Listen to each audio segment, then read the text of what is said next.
The New York Knicks are playing some excellent basketball of late. They have now won 9 of their last 10 games after defeating the Boston Celtics on the road on Super Bowl Sunday. Jose Alvarado also made his Knicks debut in that same game. And we really want to talk about that stuff. We're going to jump right into all of that right now.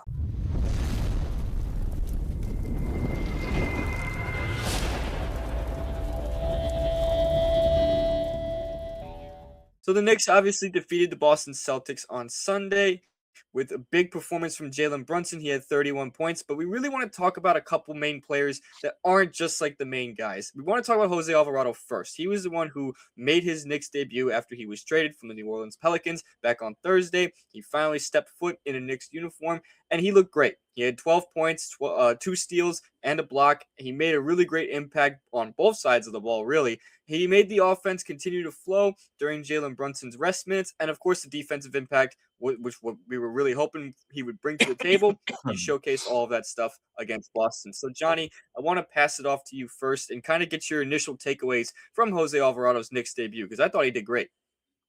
Yeah, he looked awesome. I mean, the fact that we traded Gershon Yabusele for Jose Alvarado is awesome. Jose Alvarado today made a bigger impact than Gershon has made all season. So he was really great tonight. 12 points, 3 stocks, as you said. You could see the energy he brings already after one game, pickpocketing guys, getting steals. He's able to shoot the ball. He just brings an energy that this Knicks team, off the bench especially, really, really needed. So I'm excited to see what he's going to provide for us this season. He gave us a glimmer of what he's going to do. So I'm really excited. I think that was a great move, a great trade for us to make. He's going to bring everything we kind of lacked. So, yeah, I thought he was awesome tonight, and I can't wait to, watch him in a Knicks uniform.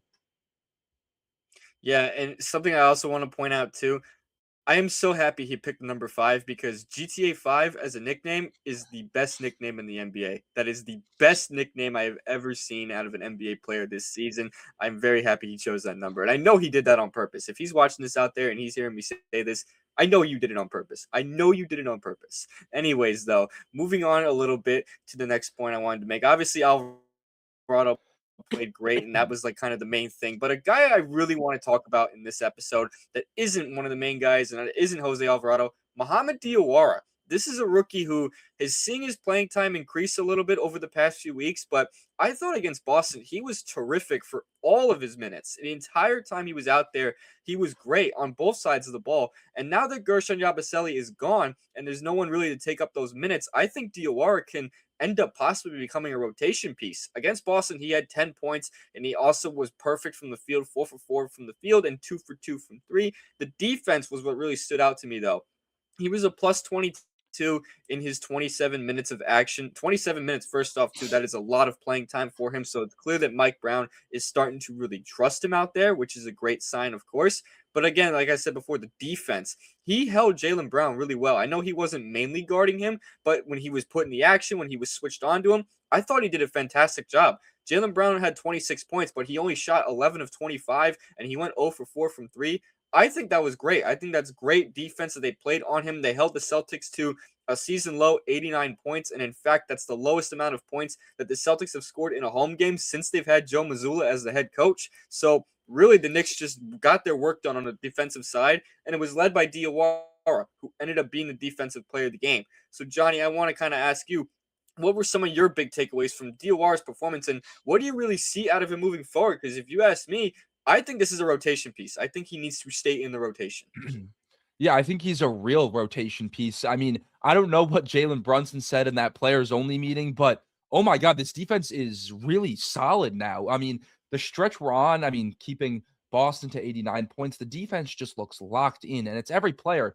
Before we get on to Mo Diawara, it's Jalen Brunson, it's Karl Anthony Towns. Now, I know Cat hasn't been perfect, but the defense has been better from both guys. So that's what I really like to see. And Mo Diawara needs to be a rotation player because I really like what I see from the 51st overall pick in the 2025 draft. I mean, that's incredible value. This guy has clearly shown he could score the ball. He's now shooting 39.6% from 3. We have a 40% three-point shooter at 20 years old in the second round of the draft. That's awesome. He could score. He could defend. He's really good on the defensive side of the ball. He's big. He's physical.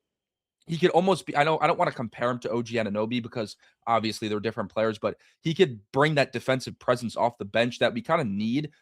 So he could score, he could defend. As I just mentioned, 20 years old. He's so smart with the ball. He has a good feel for the game, which I really like. So he's really been progressing as a player, and in his rookie year, you cannot complain at all.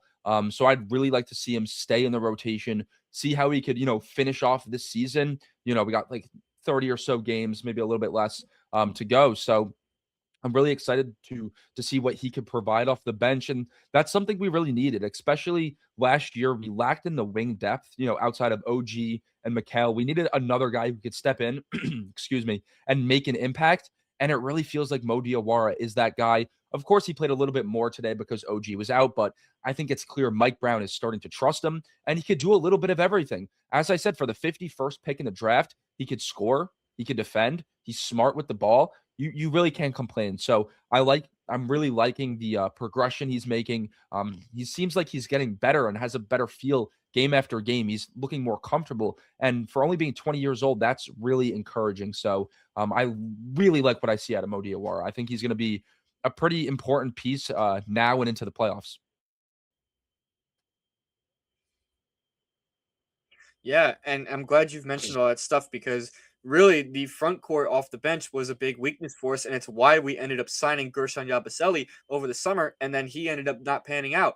But they've lucked out that Mo Diawara has become this impactful piece out of the draft. You draft most of the time when you hear about a guy, the team drafting the 51st overall, you kind of forget about that guy, right? You kind of don't think much about him. Maybe he gets minutes here and there. Maybe he has a cool game once in a while, but you don't think much of it, especially in his first year in the league. But this guy, as a rookie, has a great feel for the game already. He plays like a 6th-year veteran, and he's only 20 years old and has barely even gotten his foot in the door in the NBA. He's barely got his feet wet. So really what I've been impressed about with Diawara is his poise, his confidence. Like he goes out there and he looks like he knows his role, he knows what he has to do. He doesn't look lost more oftentimes. I mean, yeah, there's growing pains. Every rookie's going to go through those, but more often than not, I don't get the sense that he's like lost out there. I get the sense that he is confident, that he's feeling good out there. He knows what he's supposed to do, and he feels confident with the ball in his hands, which a lot of rookies, especially in the late second round when they get drafted and they get thrown into playing time on a team that's going for a championship, they don't have that same confidence. They don't have that same poise. I mean, we could even look at Tyler Kolek last year. Yes, he had a lot of confident moments last year, but I think we can all admit at the beginning, yeah, it looked a little rough. It looked like maybe there weren't exactly stretches where you could say, oh yeah, this guy is an NBA player right now. Mo Diawara has barely gotten playing time as it is this year, and in his playing time, he has already showed a lot of confidence, which I think is great. And of course, the defense, as we've mentioned already about Diawara, is extremely impressive for a 20-year-old. Most rookies never are good defenders. If anything, having good defense as a rookie is like a prized possession at this point because with the way offense is kind of evolving these days in the league, most rookies just can't keep up with that. It takes a while for them to acclimate themselves to that kind of offense, especially a guy like Diawara who played overseas and stuff. Now you're adapting to not only you have to make the adjustment of being a rookie and kind of just getting your feet wet in the league, but you also have to adapt from playing overseas to now playing in America, where the talent is much different. So really, I think I've just been very impressed with Diawara's rookie season so far. Obviously, you're not looking at a rookie of the year candidate here, but you're looking at a guy who is making his presence felt immediately, which I think is amazing for the Knicks. It's a good development, and like you said before, this is a rotation player in my opinion. I don't know where if he's going to be a rotation player in the postseason. I don't know just because we have so many good pieces that you kind of have to get in there. But I do think Diawara at this point in the regular season has earned his spot in the rotation. I think this is a guy who needs to be getting at least 10 to 15 minutes a night. If it's not 27, fine. I can live with that. He played a lot of minutes today or on Sunday, as you mentioned, just because OG Anunoby was out. But even so, Mike Brown could have easily just shrunk the rotation instead of going to him. So the fact that he did go to him and played him for as long as he did shows a good trust right there. And that's a huge thing. That's huge that the coach and the player, have that trust, that kind of bond right there. It helps the player play better, helps them, feel more confident. They'll feel more confident about the shots they take, which is what we want to see because we know Diawara had the defense, but we wanted to see the offense kind of take a step forward, and it has. He's shooting really well, as you mentioned. He's up to almost 40% on the year. The 3-point shot is really coming around now, which is huge. I feel like with time, the finishing ability will also get better. So there's a lot to look forward to with this kid. I'm really impressed with him. And that's really all I got to say about Mo Diawara. And, Johnny, before we do wrap the episode up, I kind of just want to hear what you think about this defense lately, because this defense has been, as you mentioned before, it's been terrific lately. They went from being one of the worst defensive teams in the league to all of a sudden a juggernaut on that end of the floor. So I want to ask you just really like overall, what is your main assessment with this defense? And what do you think has been like the biggest change?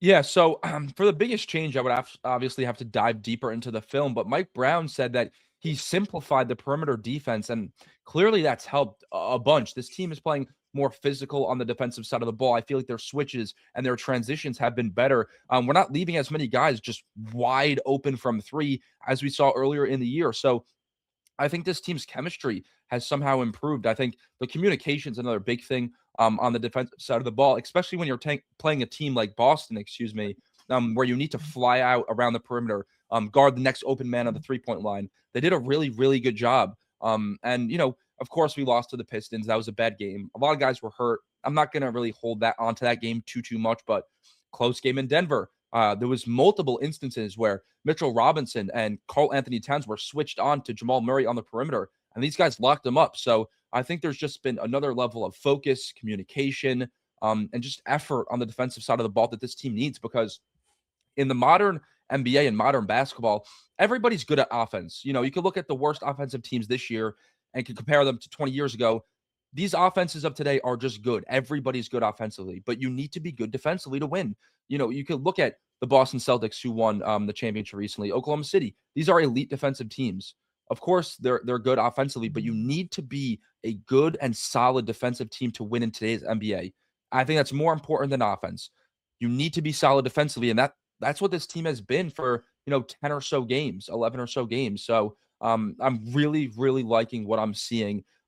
Credit to Mike Brown too. I know we'll give the credit to the players, but we need to credit Mike Brown for this, because this team was looking like it was in complete free fall.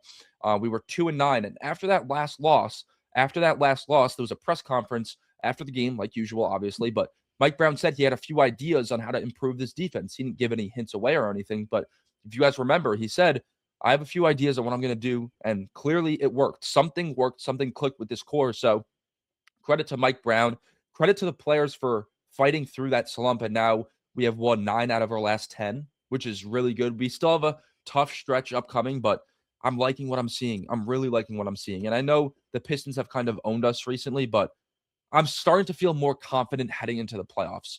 And we did this without OG today. We had our best defensive game, arguably of the year today, without our defensive player of the year caliber defender. So that's incredibly impressive. I'm proud of the guys. I'm proud of Mike Brown. I feel really good about where this team is right now. And yeah, I feel good.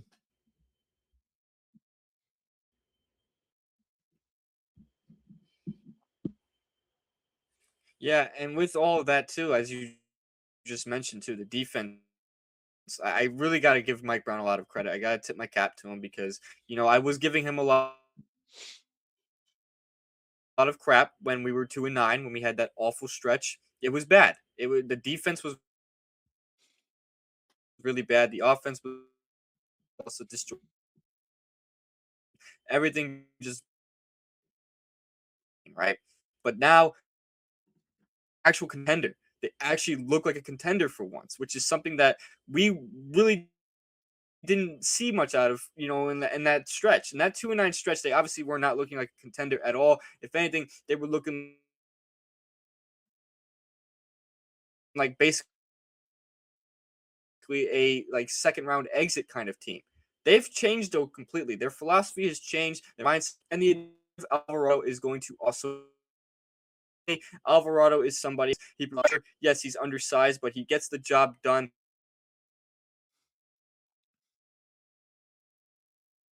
on that side of this current group, and this current group's success right now and what's going on. I think it's only going to get even better. So I'm really excited to see what else happens with all of that stuff. Let us know what you think about Alvarado's debut, the recent success of this team, and anything else you want to talk about in the comment section below, because we would love to hear about that and talk with you guys about that stuff. You can follow us on all of our social media platforms. We are on TikTok, Instagram, Facebook, and of course Twitter accounts. We will put them in the description below. We will see you guys in the next episode of Fireside Knicks. Peace out, and let's go Knicks.